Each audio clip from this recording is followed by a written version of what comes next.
نحمده ونصلي ونسلم على رسوله الكريم حمد و ثنا بارگاہ مصطفیٰ صلی اللہ علیہ وسلم ہدیہ درود و سلام کا نذرانہ پیش کرنے کے بعد قابل صد احترام اساتذہ، معزز علماء کرام، میرے لیے سعادت کی بات ہے کہ آج اس خوبصورت مجلس علماء نظامیہ کے تحت عظیم الشان اس کنونشن میں مجھے گفتگو کرنے کا موقع نصیب ہو رہا ہے۔ مجھے حکم ملا جس موضوع پر گفتگو کرنے کا، وہ انتہائی اہم، وقت کی ضرورت موضوع وہ ہے عصر حاضر کے چیلنج اور علماء کی ذمہ داریاں۔ معزز سامعین، یاد رکھیں کہ سب سے بابرکت اور پاکیزہ زمانہ مصطفیٰ صلی اللہ علیہ وسلم ہے۔ اس کے بعد نگاہ مصطفیٰ سے فیض پانے والے خلفائے راشدین مہدیین کا زمانہ ہے۔ اس کے بعد جب سے بادشاہت کا سلسلہ شروع ہوا، فتنوں نے سر اٹھایا، فتنے بڑھتے ہی چلے گئے، اتنے کہ اللہ کے پیارے حبیب علیہ الصلاۃ والسلام نے انہی فتنوں کے حوالے سے اپنے پیارے فرمان میں وضاحت کرتے ہوئے ارشاد فرما دیا تھا۔ حضور کے پیارے صحابی سیدنا حضرت ابو ہریرہ رضی اللہ تعالی عنہ آپ ارشاد فرماتے ہیں کہ اللہ کے پیارے حبیب علیہ السلام نے ارشاد فرمایا، بادروا بالاعمال فتنۃ کقطع اللیل المظلم، فرمایا کہ عمل میں جلدی کر لینا، اس وقت کے آنے سے پہلے ایسے فتنے چھا جائیں گے جیسے اندھیری رات ہوتی ہے۔ یصبح الرجل مؤمنا ویمسی کافرا ویمسی مؤمنا ویصبح کافرا، فرمایا وہ ایسا وقت ہوگا، ایسے فتنے ہوں گے ایمان کو سلب کرنے والے، ایمان کو چھیننے والے، کہ ایک شخص اگر صبح کے وقت ایمان والا ہے تو شام کے وقت کافر ہوگا، شام کے وقت اگر ایمان والا ہے تو صبح کے وقت کافر ہوگا۔ ایسا کیوں ہوگا کہ وہ لوگ دنیا کے ساز و سامان، دنیا کے مال، دنیا کی دولت کی خاطر اپنا ایمان بیچ دیں گے، اور انہی فتنوں کی بوچھاڑ ہے۔ ہر دور کی اپنی آزمائشیں ہیں، اپنے امتحان ہیں، لیکن جو ہمارا یہ دور ہے، یہ دور فتنوں کا، فکری حملوں کا، اخلاقی زوال، دینی کمزوری کا دور ہے۔ ایسے میں علماء کی شان امت کے رہنما ہیں، ایسے میں علماء دین کے محافظ ہیں اور انبیاء کے وارث ہیں۔ ان جن فتنوں کی آج بہتات ہے، ان میں ایمان اور عقیدے پر بڑی کثرت کے ساتھ حملے کیے جا رہے ہیں۔ نوجوان نسل کے ذہن میں اسلام کے بارے میں شکوک و شبہات پیدا کیے جا رہے ہیں، اسلام کے خلاف پروپیگنڈا کیا جا رہا ہے، بے دینی الہات کثرت سے اس چیز کو نوجوان نسل کے ذہن میں منتقل کیا جا رہا ہے۔ میرے محترم علامہ سلیم صاحب یہ عصری اداروں کے ساتھ منسلک ہیں، بڑی خوبصورت گفتگو فرما رہے تھے کہ وہاں انہوں نے اس چیز کا بھی مشاہدہ کیا ہوگا کہ بے دینی کی طرف راغب کرنے والے ذرائع جو ہیں وہ کثرت کے ساتھ ہیں۔ آج کے دور میں سوشل میڈیا اگر نعمت کی صورت میں ہمارے لیے خیر کے دروازے کھول رہا ہے کہ وہاں سے دین حق کا پیغام بھی پہنچتا ہے، لیکن اس کے ساتھ ساتھ یہی سوشل میڈیا عقائد کے حوالے سے عریانی، فحاشی، بے حیائی، جھوٹ، بہتان، ان سب کو بھی فروغ دے رہا ہے۔ علماء کو اس میدان کو بھی خالی نہیں چھوڑنا چاہیے، اس میدان میں بھی کھڑے ہو کر مضبوطی کے ساتھ دین حق کا جو پیغام ہے وہ اس پلیٹ فارم سے بھی پہنچانا چاہیے۔ حضور کے پیارے فرمان کے مطابق علماء جب انبیاء کے وارث ہیں تو اس وراثت کا مطلب صرف دین کا علم حاصل کرنا ہی نہیں ہے، بلکہ امت کی رہنمائی کرنا بھی ہے۔ دین کا علم حاصل کرنے کے بعد اس امت کو اس بھنور سے نکالنا، گمراہی کی دلدل سے نکالنا، یہ بھی علماء کی ذمہ داری ہے۔ اگر آج اس ذمہ داری کو پورا نہیں کیا جاتا تو اس دور میں بھی، آنے والے دور میں بھی اس کے نتائج بڑے سنگین ہوں گے۔ اور یہ وہ باتیں ہیں جو اللہ کے پیارے حبیب علیہ السلام نے ہمیں اپنے پیارے فرامین میں بتا دی۔ حضور کے پیارے صحابی سیدنا حضرت نعمان بن بشیر رضی اللہ تعالی عنہ آپ ارشاد فرماتے ہیں کہ آقا علیہ السلام نے بڑی ایک خوبصورت مثال ارشاد فرمائی اس حوالے سے کہ جو معصیت کے مرتکب ہیں ان کی، اور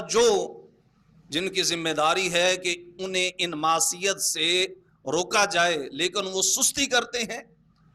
وہ ان معصیت کے مرتکبین کا رستہ نہیں روکتے، ان کی رہنمائی نہیں کرتے، تو ان دونوں کی مثال اللہ کے پیارے حبیب نے ایک خوبصورت بیان فرمائی۔ فرمایا ان کی مثال ایسے ہے جیسے کچھ لوگ کشتی پر سوار ہوتے ہیں، کشتی کے کچھ نچلے حصے میں ہے، کچھ بالائی حصے میں ہے، کشتی جو ہے وہ دریا میں رواں ہے، نیچے والوں میں سے کوئی شخص اوپر آتا ہے پانی لینے کے لیے یا قضائے حاجت کے لیے، تو اوپر والوں کو تکلیف ہوتی ہے، وہ محسوس کرتا ہے کہ یہ میرے آنے کی وجہ سے تکلیف محسوس کر رہے ہیں، وہ نیچے جاتا ہے، کلہاڑا پکڑتا ہے، نیچے والے حصے میں سوراخ کرنے کی کوشش کر رہا ہے، اتنے میں اوپر والے آتے ہیں، پوچھتے ہیں کیا کر رہے ہو؟ وہ کہتا ہے میرے اوپر آنے سے تمہیں تکلیف ہوتی ہے، مجھے پانی کی ضرورت ہے، میں اپنے لیے سوراخ نکال رہا ہوں تاکہ میں یہاں سے پانی حاصل کر سکوں۔ اللہ کے پیارے حبیب علیہ السلام نے ارشاد فرمایا اس وقت اگر وہ اس کا ہاتھ پکڑ لیں گے تو خود بھی بچ جائیں گے، اس کو بھی بچا لیں گے، اگر اس کا ہاتھ نہیں روکیں گے تو خود بھی ہلاک ہو جائیں گے اور اس کو بھی ہلاک کر دیں گے۔ ایسے ہی آج معصیت کا ارتکاب کرنے والوں، گمراہی میں کی دلدل میں جانے والوں اور بے دینی کی طرف اور دین ایمان کے جو تقاضے ہیں ان سے پیچھے ہٹنے والوں کا راستہ اگر آج علماء نہیں روکتے، ان کا ہاتھ نہیں پکڑتے اور اپنی بیان اور اپنی اس خوبصورت تبلیغ کے ذریعے ان کو اس سے نہیں باز رکھتے تو پھر نتیجہ کیا ہوگا؟ وہ بھی ہلاک ہوں گے اور ادھر بھی ہلاکت کی صورت ظاہر ہو جائے گی۔ اللہ کے پیارے حبیب علیہ السلام نے خود امر بالمعروف اور نہی عن المنکر جو علماء کی ذمہ داری ہے اس کے بارے میں بڑی تاکید کے ساتھ فرمایا۔ حضور کے پیارے صحابی سیدنا حضرت حذیفہ رضی اللہ تعالی عنہ آپ ارشاد فرماتے ہیں ان النبی صلی اللہ علیہ وسلم قال، اللہ کے پیارے حبیب علیہ السلام نے ارشاد فرمایا لَتَأْمُرُنَّ بِالْمَعْرُوفِ وَلَتَنْهَوُنَّ عَنِ الْمُنْكَرِ، فرمایا ضرور بر ضرور، بڑی تاکیدیں، بلکہ فرمایا والذی نفسی بیدہ، فرمایا قسم ہے مجھے اس ذات کی جس کے قبضہ قدرت میں میری جان ہے، تم ضرور امر بالمعروف کرتے رہو گے اور نہی عن المنکر کرتے رہو گے۔ آگے اور سرکار نے ارشاد فرمایا اگر ایسا نہ ہوا لَيُوشِكَنَّ اللَّهُ أَن يَبْعَثَ عَلَيْكُمْ عَذَابًا مِّنْ عِنْدِهِ، فرمایا اگر ایسا نہ ہوا، تم نے امر بالمعروف چھوڑ دیا، نہیں عن المنکر کو ترک کر دیا، جو کہ علماء کی ڈیوٹی اور ذمہ داری ہے، اگر اس ذمہ داری سے پیچھے ہٹ گئے، اگر اس ذمہ داری کو نبھاتے رہے تو خیر ہی خیر ہے، بلائی ہی بلائی ہے، اگر اس ذمہ داری کو چھوڑ دیا، اس سے پیچھے ہٹ گئے، تو پھر اللہ کے پیارے حبیب علیہ السلام نے ارشاد فرمایا پھر ہو سکتا ہے قریب ہے اللہ رب العزت اپنی بارگاہ سے عذاب نازل فرما دے، اور پھر جب عذاب آ جائے گا تو اگلی بات حضور نے فرمایا اس کا نتیجہ کیا ہوگا، ثم لتدعنہ، پھر تم اللہ کی بارگاہ میں بیٹھ کر گڑ گڑا کر دعائیں مانگو گے، یا اللہ یہ حالت کیسی ہو گئی، ہمیں اس دلدل سے نکال دے، ہمیں ان تکالیف سے نکال دے۔ اللہ کے پیارے حبیب علیہ السلام نے ارشاد فرمایا جب رب کی پھر گرفت آ جائے گی، ثم لا یستجاب لکم، پھر تمہاری دعائیں بھی نہیں سنی جائیں گی، پھر تمہاری دعائیں قبول نہیں ہوگی۔ بلکہ سیدنا حضرت ابو ہریرہ رضی اللہ تعالیٰ عنہ کے فرمان میں آپ نے اسی حدیث کو دوسرے الفاظ میں وضاحت کرتے ہوئے آپ نے ارشاد فرمایا کہ حضور نے ارشاد فرمایا ضرور بر ضرور تم بھلائی کا حکم دو گے اور برائی سے تم منع کرتے رہو گے، اگر ایسا نہ کیا تو اللہ تم پر شریر لوگوں کو مسلط کر دے گا، شریر لوگ تمہارے حاکم بنیں گے، شریر لوگ تم پر مسلط ہوں گے، اور اس وقت نتیجہ کیا ہوگا، فرمایا جو تمہارے خیر والے ہوں گے، نیک لوگ ہوں گے، بھلائی والے ہوں گے، اللہ پھر ان کی دعائیں قبول نہیں کرے گا، پھر دعائیں قبول نہیں ہوگی۔ لازم یہ ڈیوٹی ہے آج کے اس دور میں کہ علماء اپنی گفتار اور کردار دونوں سے عوام تک، لوگوں تک دین حق کا جو ہے وہ پیغام پہنچائیں۔ اگر اس میں کوتاہی کی جاتی ہے تو اللہ کے پیارے حبیب علیہ السلام کے پیارے صحابی نے آج سے 1400 سال پہلے اس کا ذمہ دار علماء ہی کو ٹھہرایا ہے کہ علماء ہی اس کے ذمہ دار ہے۔ بخاری شریف کی حدیث ہے، نبی علیہ السلام کے پیارے صحابی حضرت امیر معاویہ رضی اللہ تعالی عنہ جب آپ حج کرنے کے لیے تشریف لاتے ہیں، حج سے واپسی کا سفر مدینہ طیبہ کا ہے، مدینہ طیبہ تشریف لاتے ہیں تو آپ کے ایک سپاہی کے ہاتھ میں بالوں کا ایک گچھا ہے، وگ ہے، بالوں کا گچھا ہے، آپ منبر پر جلوہ افروز ہو کر آپ خطبہ دیتے ہیں، آپ ارشاد فرماتے ہیں اہل مدینہ یا اہل المدینہ این العلماء، اے اہل مدینہ تمہارے علماء کدھر ہیں؟ اللہ کے پیارے حبیب علیہ السلام نے ارشاد فرمایا تھا کہ ایسی صورت سے، ایسے اعمال سے، یہ جو صورتیں تمہارے سامنے یہ بالوں کی میں سامنے رکھ رہا ہوں، اللہ کے پیارے حبیب علیہ السلام نے اس سے منع کیا تھا، بلکہ حضور نے ارشاد فرمایا تھا کہ بنی اسرائیل ہلاک ہی اسی وجہ سے ہوئے تھے کہ ان کی عورتوں نے ایسے کام شروع کر دیے تھے، ایسے عملوں کی وجہ سے بنی اسرائیل جو ہے وہ ہلاک ہوئے۔ علماء کی ذمہ داری لگائی،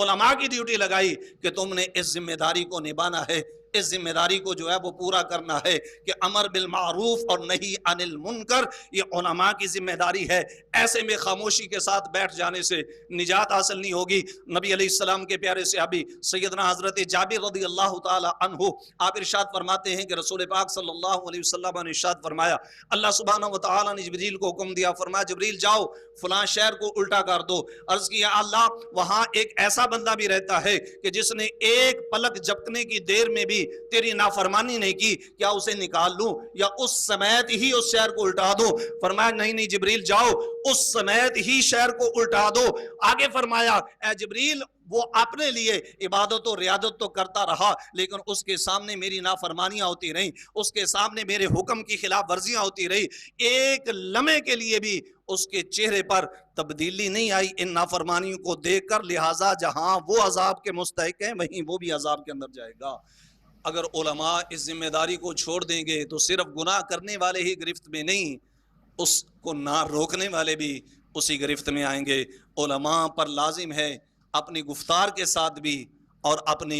عمل کے ساتھ بھی دونوں طرح دین کا پیغام جو ہے وہ مؤثر طریقے کے ساتھ لوگوں تک پہنچائیں تاکہ وہ دین حق سے آشنا ہو کر گمراہی کی دلدل سے بچیں اور اپنے ایمان کو جو ہے وہ بچا سکیں۔ جس طرح مولانا سلیم صاحب فرما رہے تھے کہ یہ جو ہماری آواز ہے، دین حق کی جو آواز ہے، یہ صرف محراب اور منبر تک ہی محدود نہ ہو بلکہ اسکول و کالج اور یونیورسٹیز تک بھی یہ آواز پہنچے، دین حق کا جو ہے یہ پیغام وہاں تک بھی پہنچے اور لوگ اس سے جو ہے وہ فائدہ حاصل کر سکے۔ علماء انبیاء کے وارث ہیں، وہی وراثت انبیاء کی وہی علم ہے، وہی تبلیغ ہے، وہی طریقہ ہے. آج اگر ہم اس کو اپنائیں گے تو ضرور وہ مؤثر ثابت ہوگا، اس کے نتائج ہمیں بہتر صورت میں نظر آئیں گے. اللہ سبحانہ و تعالی ہمیں عمل کی توفیق عطا فرمائے. اس مجلس، اس